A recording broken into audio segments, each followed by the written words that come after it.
الحمد للہ رب العالمین والصلاة والسلام علی سید المرسلین اما بعد فاعوذ باللہ من الشیطان الرجیم بسم اللہ الرحمن الرحیم۔ معزز سامعین السلام علیکم ورحمۃ اللہ۔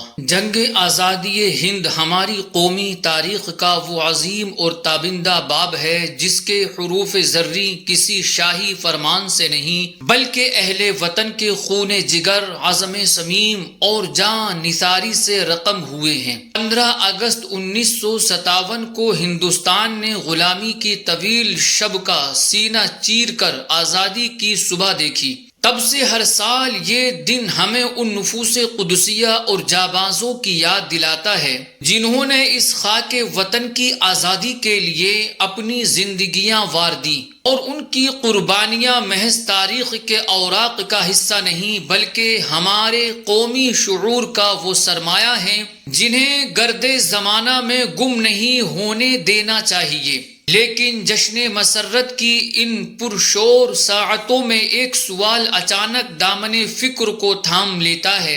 اس معرکہ حریت میں مسلمانوں، بالخصوص علماء اہل سنت کے خون شہادت اور کارنامہ عظیمت کو ہماری قومی یادداشت میں وہ مقام کیوں نہ مل سکا جس کے وہ مستحق تھے؟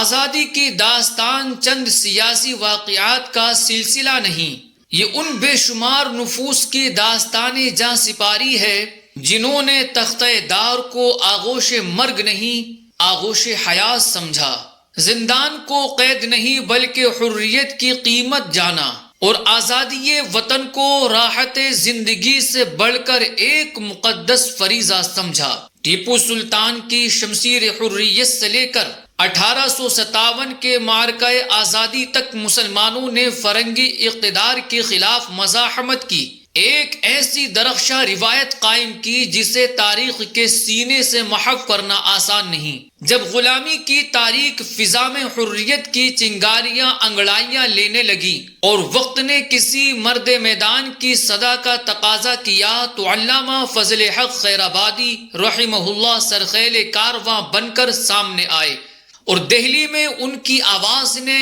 اہل علم کو بیدار کیا اور برطانوی اقتدار کے خلاف جہاد کے فتوے کے ذریعے مزاحمت کو ایک واضح دینی اور فکری سمت عطا کی۔ بعد ازاں برطانوی حکومت نے انہیں گرفتار کر کے جزیرہ انڈمان کی صعوبتوں اور مشکلات میں قید کیا، مگر جس مرد حق نے آزادی کا علم بلند کیا تھا اس کے عزم کو زندان کی دیواریں بھی اسیر نہ کر سکیں۔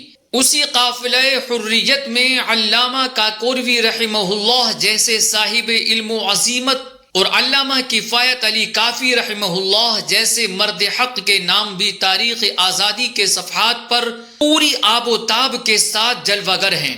انہوں نے قلم کی نوک سے بھی مزاحمت کی اور وقت آنے پر اپنی جان کا نذرانہ بھی پیش کیا۔ علامہ کفایت علی کافی نے مراد آباد کے محاذ پر انگریزوں کے خلاف جہاد کے فتوے کے ذریعے عوام و خواص کے دلوں میں حوصلہ حریت بیدار کیا۔ یہ وہ علماء تھے جن کے نزدیک محراب کی عبادت اور میدان حریت کی جد و جہد ایک دوسرے سے جدا نہ تھی۔ جب حب الوطنی کی پیشانی پر غلامی کا بدنما داغ نمایاں ہوا تو ان کے ضمیر بیدار نے سکوت کو گوارا نہ کیا۔ یہاں یہ وضاحت بھی ضروری ہے کہ معرکہ آزادی میں ہندوستان کی تمام اقوام نے اپنی اپنی بساط کے مطابق قربانیاں پیش کی۔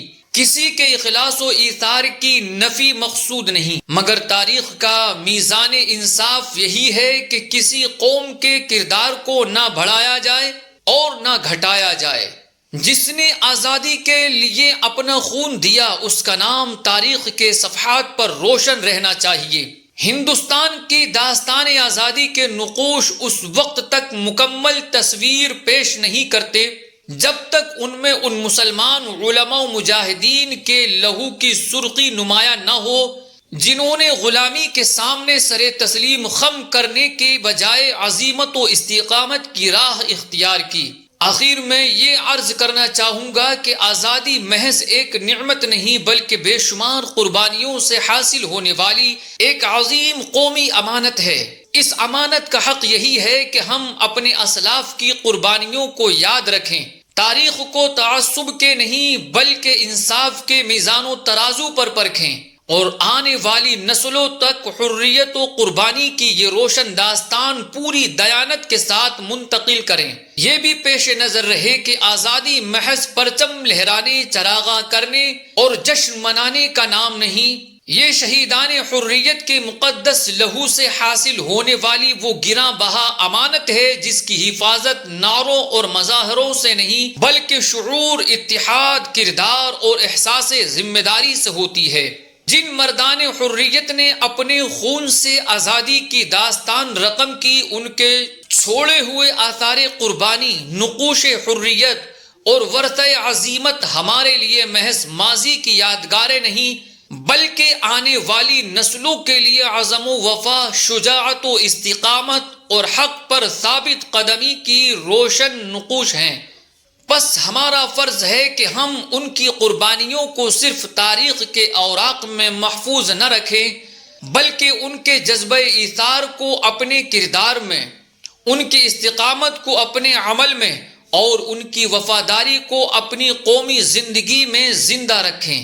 یہی آزادی کی حقیقی قدر شناسی اور شہیدان حریت کے خون کا حق ادا کرنے کی صورت ہے۔